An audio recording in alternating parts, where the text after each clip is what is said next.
చూడండి వరద ఎలా దూసుకు వస్తుందో. ఈ ప్రళయంలోనూ శివయ్య త్రిశూలం కొట్టుకుపోలేదు కాదు కదా, నిటారుగా అలాగే నిల్చుంది. ఆ గంగమ్మ తల్లి శివుడికి స్నానమాడిస్తున్నట్లు కనిపిస్తుంది ఈ విజువల్. ఈ ఘటన హిమాచల్ ప్రదేశ్లో జరిగింది. ఆ రాష్ట్రంలో ఒక్కసారిగా కుంభవృష్టిగా వర్షం పడడంతో వరదలు పోటెత్తాయి. ప్రస్తుతం మనం చూస్తుంది బియాస్ నది పరివాహక ప్రాంతం. బియాస్ నది ఉప్పొంగడంతో చుట్టుపక్కల ఊర్లు ప్రమాదానికి అంచున నిల్చున్నాయి. ఇలా నది పరివాహక ప్రాంతంలో కొలువైన గుడులు నీళ్ళల్లో మునిగిపోయాయి.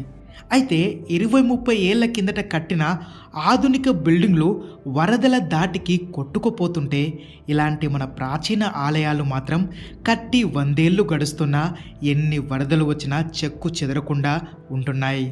మన పూర్వీకుల టెక్నాలజీకి, మేధో సంపత్తికి ఈ ఘటన ఒక చిన్న ఉదాహరణగా చెప్పుకోవచ్చు.